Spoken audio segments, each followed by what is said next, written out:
Hello friends, नमस्ते, प्रणाम। विमल यादव, गुड्डी यादव लोकगीत चैनल में आप सभी फ्रेंड्स का स्वागत है और अभिनंदन है। तो हम लोग बहुत ही दर्द भरा विवाह गीत लेकर आए हैं। अगर अच्छा लगेगा तो लाइक शेयर सब्सक्राइब जरूर कीजिएगा और कमेंट बॉक्स में ज़रूर बताइएगा कि ये गाना आप लोगों को कैसा लगा। तो चलिए सुनाते हैं।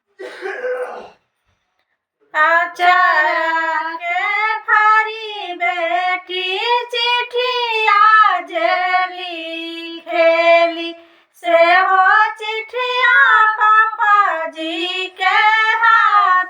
आचारा के फारी बेटी चिट्ठी आज लिखेली से हो चिट्ठिया पापा जी के हाथ।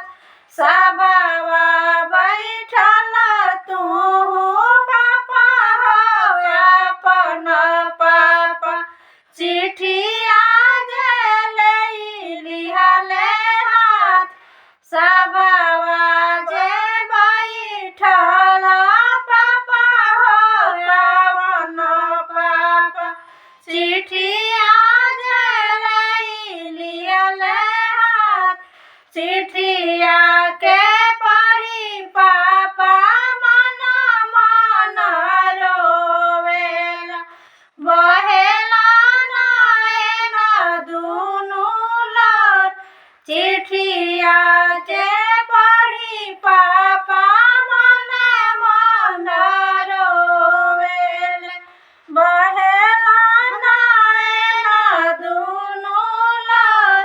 रोई रोई पापा हो बेटी से कहेले केतना बेटी लिखलू बियोग।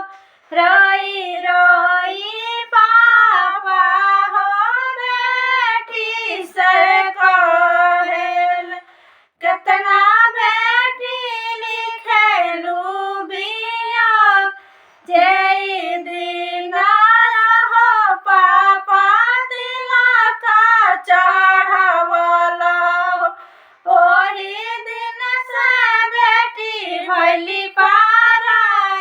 जय दीना पापा तिलक चढ़वला ओही दिन से बेटी भैली पारा।